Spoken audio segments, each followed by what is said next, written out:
Hi, people. Hi, everyone. You're welcome today. Today, again, we have another opportunity to talk. So, you're welcome to the Total Woman podcast. I remain Hanmak, your loyal talk specialist.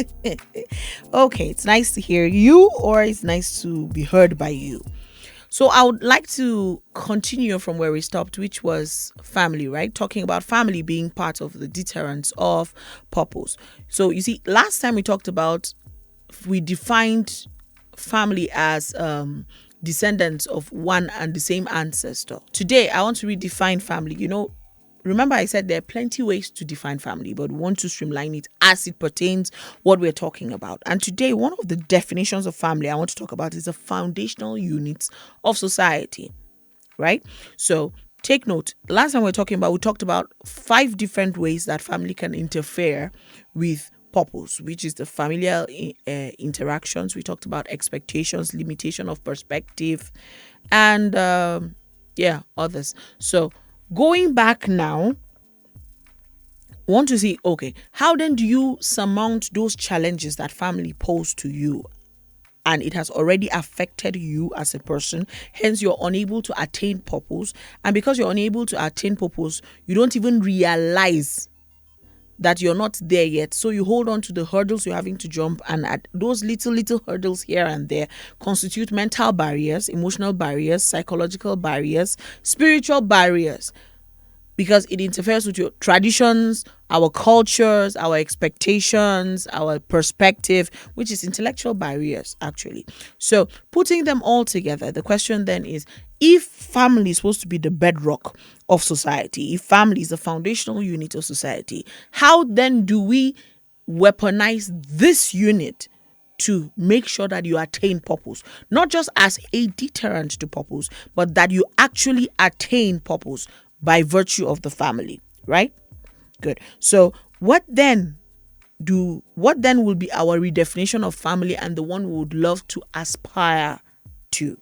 Foundational unit of society that provides emotional, social, and economic support to its members, right? So family is a structure, but the structure has members. So if we're going to take the basic one that we all learned in social studies, my Nigerian people, it's that there's a father, there is a mother, then the children, right? So there's a brother, there is a sister. It depends on, it could be brothers and sisters. Then in the typical African setting, then there's a niece or a nephew who is staying, or there's an uncle or an aunt who is staying alongside, right? So that's the constitution of family. Now talking about strictly African types of family, right? So without any Western intrusion.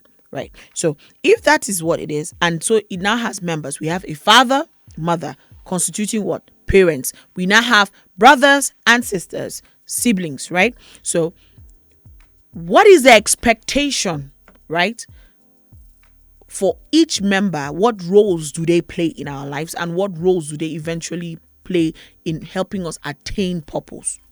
So if the parents, father and mother, are at the same level, father and mother, we expect provision, we expect nurture, right? Basic provision mean academic, emotional support, academical support, which means they sponsor you in education, right? Your education from primary, secondary. Then when you go to tertiary, that's when they begin to evaluate that. But mostly it's primary, secondary, and tertiary, right? Good. That's in ideal situations. But in Africa, again, we can also testify to the fact that maybe a loss of a parent begins to interfere in this steady growth of that academic pursuit, or loss of a job, or just anything can happen, actually. Yes. So if the parent is meant to be the head of that foundational unit of that society, it means that a lot of work is dependent on the parents. Yes. So if I were to use myself as an example, my parents eventually ventured into education, but they both read education. My mom read maths education, right? Yes. And my dad, biology education. So they both ended up as lecturers at the university here in Jos. So they both ended up as lecturers, but I was, of course, not a lecturer. I was just a child who was growing up there. So they started from the College of Education, Gindri, to the University of Jos. So in my educational pursuit, that's at primary level, I started schooling from Gindri and came to Jos. So from Gindri, then that's since they were both working at the College of Education, I started nursery there and came to balance the nursery in Jos before going to primary. But there was a profound problem because they realized that I was not the ideal kind of student. I was not what was expected. So they started brainstorming how to be more helpful to me. So I went to the university. So in Gindri, I was in the College of Education, their staff school. But in Jos, I was also in the university staff school. So I think one of the things that my dad, talking in retrospect now, talking with him, I got to understand that he realized that there were certain things that were just not adding up. So it was like I was not coming at par with what his expectations, and my current situation was not at the same level. So he felt, okay, let's see how we can do it differently. My mom then relocated to Jos to join us because it was just my dad and I. So she went for a particular training that she heard, accelerated Christian education, that had come to Plateau State then in Nigeria, and had come to Plateau State, and they were doing a workshop. So she decided to attend. When she did, she came back and shared with him and said, "Kai, there's this thing that she saw and she thinks it will work. Maybe it will meet that." And why was she gunning for ACE then? Because it was individualized instruction. Maybe those little things that don't work in group can work for her as an individual. Long story short, it's not like it did well, but it did something anyway. But that was how we came in contact with that. And then the school was changed. The school was changed as a function of the fact that they were hoping that I will get a better form of education that will tailored to my needs, enough for me to be at par with people, to be able to compete in the world eventually, right? So what am I pointing by this? I'm saying that there was a type of provision. There was provision, which provision in that case was school fees, food to go to school, everything that was done. But then there was a type of nurture that they wanted to instill in their daughter, and it was not being found where they wanted her to go to, where they had her already. So they had to look for a place that could begin to add value. And again, the advantage of AC was Christian education. So they were also interested in their daughter going through Christian education. So is a type of nurture. So there's an intentionality now into the parenting that does not just remain at the level of provision and childcare, but it goes into nurturing. And the nurturing is what they now begin to instill values. The core values that my values are Christian, morally upright, not morally bankrupt, And one of the things that my dad also mentioned to me then, he said he was concerned because I was in the university environment. And most of the times when I go to school and come back, he said, instead of he's asking me, what did I learn? I'll tell him, I saw a new style of cloth. Because the university students were coming to pass, some of them were passing everywhere. So instead of concentrating in class, I was concentrating on the students more than I was concentrating in class. And it's a free lifestyle in the university, of course. So a child of 5, 6, it was a little bit too much for me to handle at that time. And because I was a curious person, it was beginning to interfere with my own education, not because it was not good education, but by virtue of my nature. So you have to compare nature to be able to nurture, right? So in that put together, so they had to switch lanes to be able to make sure that I was also still getting the necessary education alongside the core belief system that they would love me to have. And we are Christians, so they were interested in me in getting good Christian values, and they were very interested in me not being morally bankrupt. So they started investing at age 5. They started investing in the type of education, in the type of association, in the type of environment, because they wanted something different. Eventually, it paid out. Not immediately, but eventually it paid out. I think I'm not doing too bad right now, but eventually it paid out. It paid off. My point being that if you parents are the head of the family, and they're supposed to nurture, which means that by virtue, the parents themselves have their limitations. The parents themselves have their own personal struggles, be it emotional, psychological, intellectually, and a lot of things. Let me give you an example of this intellectual one. I remember that I met a mother, that was like 5-6 years ago. I met a particular mother who, her first daughter had just finished secondary school, and she had been rewriting WAEC for like as much as I knew her, like 9 times, and has been consistently failing. And I was wondering why she was doing that, because she was a civil servant. She was already working. Try other things. If your education is not working, try other things. But she insisted on going there. Why? Because she felt, and that year she was so desperate to the point whereby she was looking for anybody to just write this exam for her to pass. Why? Her daughter was writing WAEC. She did not want a situation whereby her daughter is writing what she has WAEC results, and then she doesn't have good WAEC results. How can she stand in front of her daughter?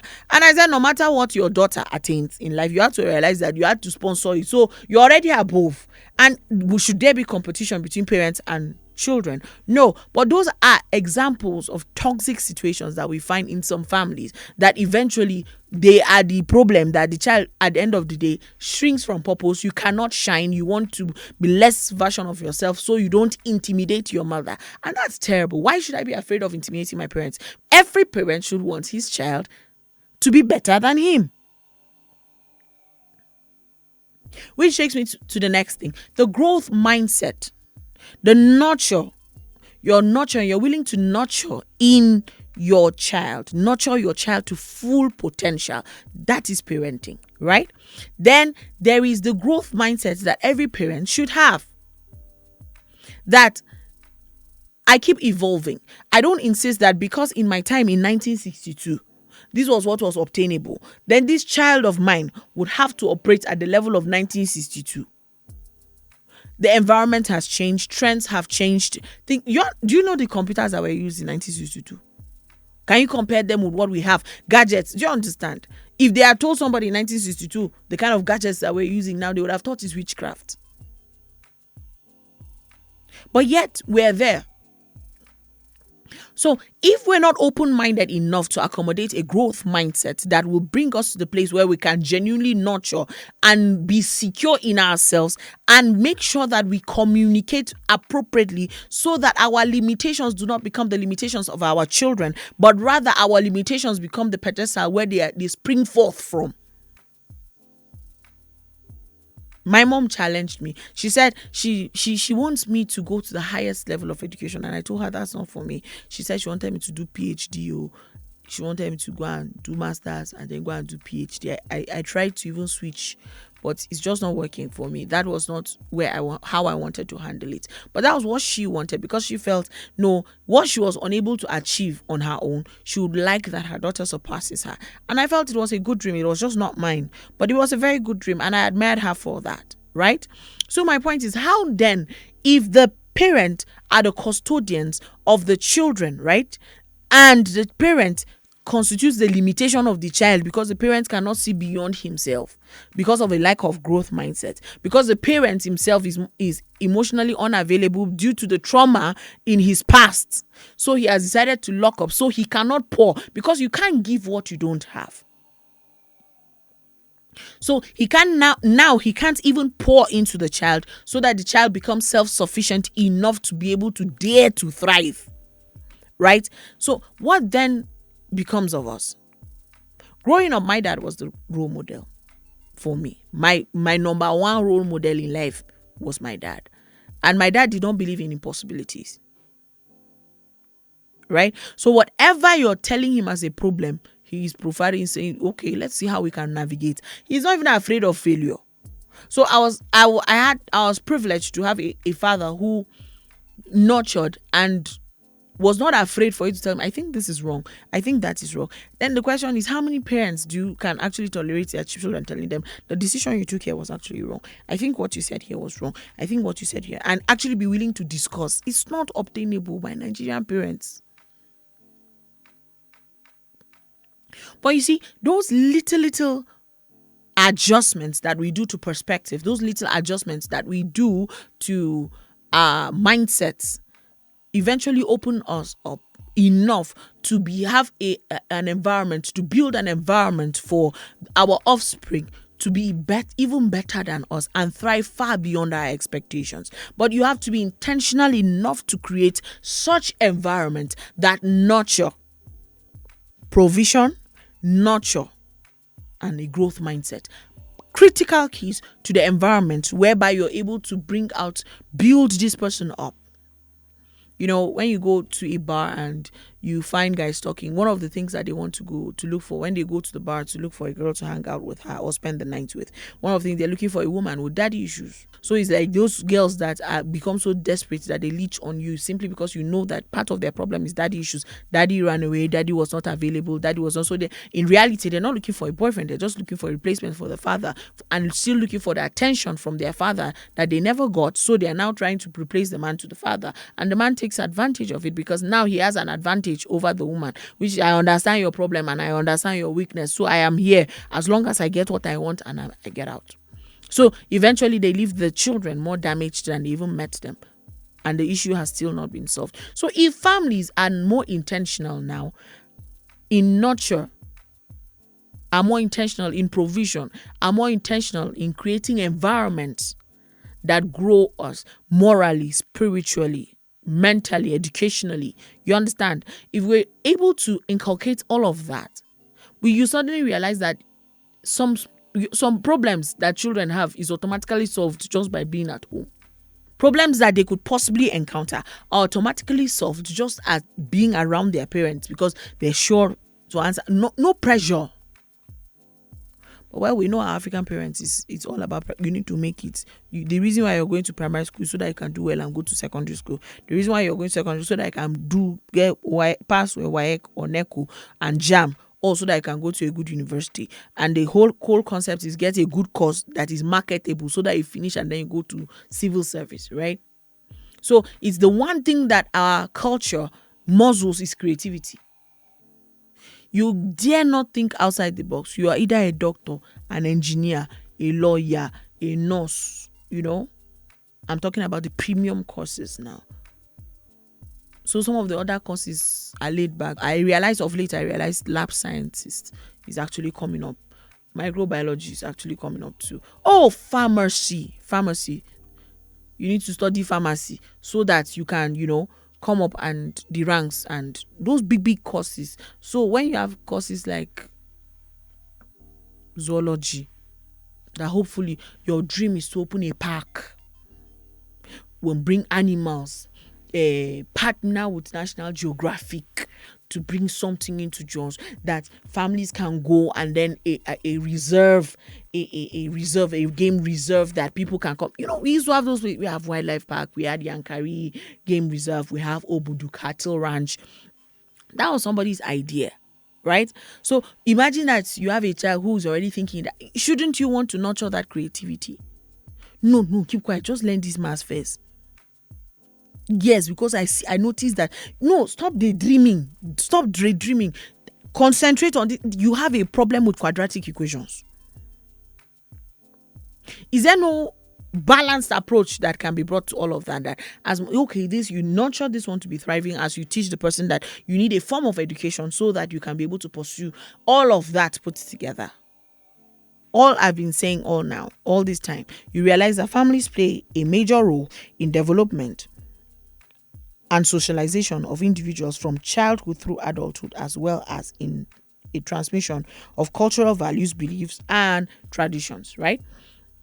So if that's what we believe, that's what families are supposed to do, then you realize that some of the longest times we spend before we become adults, our formative ages, we're actually dependent on our families. So if I think I finished secondary school at the age of 17, right? And before I went into university, somewhere around 19 or 20, thereabout. So if our formative ages where you became an adult, and I realized that but now they say adulthood is from 18. So if our formative ages, so from 1 to 18, you were with your parents, then you step out into the university like I did at 19, went to the university. So that was the first form of true independence that you started experiencing. You begin to play out all those fantasies that you couldn't wait to live, you couldn't wait to express. So you realize that at the end of the day, those children who were not lived in constricted homes, were not giving room to fly, they were not giving, growing up in Africa, we know that you don't have freedom of thought yet. It's simply because you don't do this because I said so. Don't do this because I said so.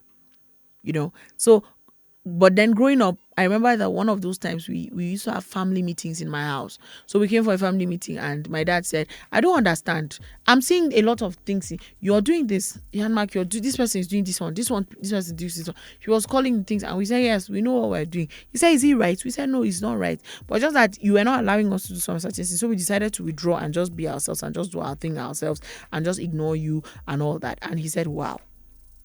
So what is it that we want to be done differently? So we started discussing all his lapses and everything. So his sister came and met us during this family meeting and I can never forget it. She said, he should not stop what he's doing. Or these children want to control him in his own house.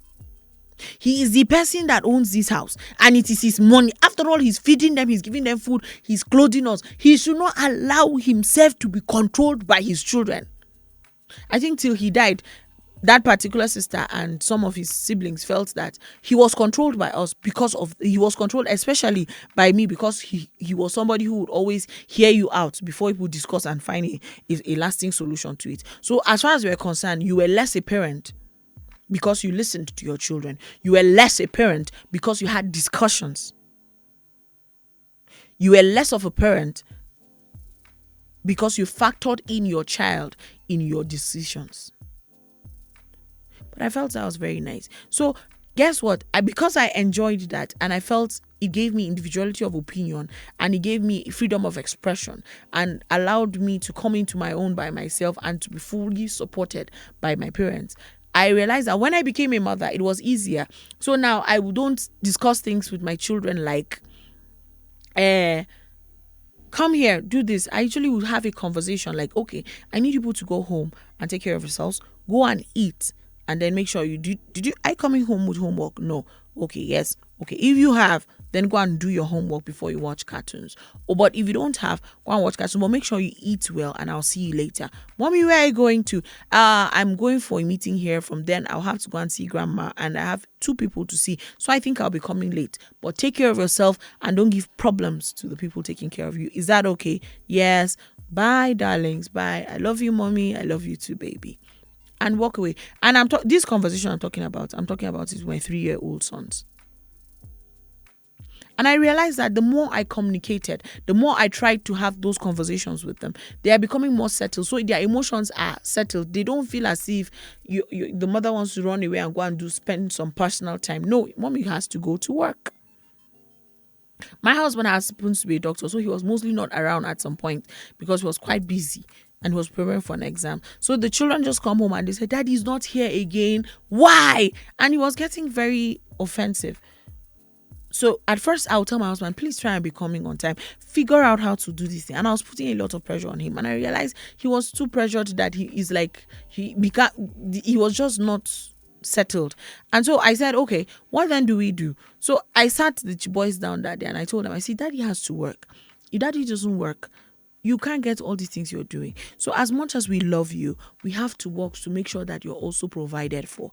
We had this talk. So now when they came back, one of those days he came back and said, where's Daddy, Mommy? Daddy's not back. I said, yes, Daddy's at work.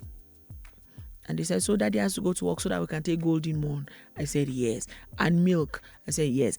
Biscuits too. I said, yes. Buy us toys. I said, yes. So you see, now the child's mind is beginning to be broadened and understand that, no, it's not every time that I can be available. As much as I love you, I cannot be available at every time. So I need you to be able to function without me. And then when I come, we'll make up for lost time. But then, guess what? I realized that the same method is not obtainable in plenty places. We'll rather just say, be playing with the children, let me follow the back door and go out quickly so that the child will not see you go out. And at the end of the day, what do you introduce to the child? Separation anxiety. So the child now is bereaved of the presence of his father or mother, but this time around, and feels entitled to it without coming to the full realization that mommy has to work, daddy has to work.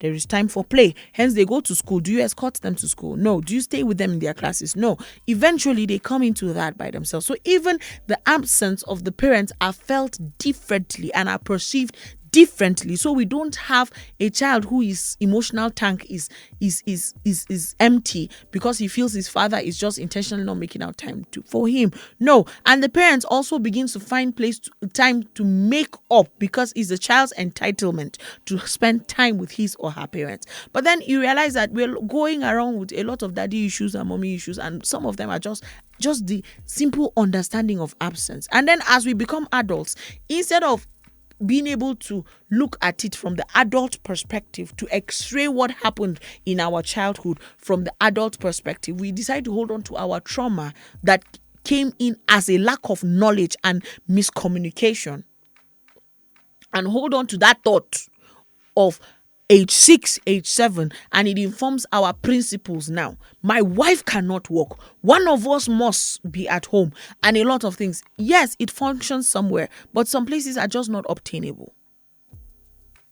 Because when it's one person that is working and one person, automatically income is very marginal. So there's also the quantity of time spent, but there's a quality too that should be added to it. I'm just giving my one piece, actually, my two piece.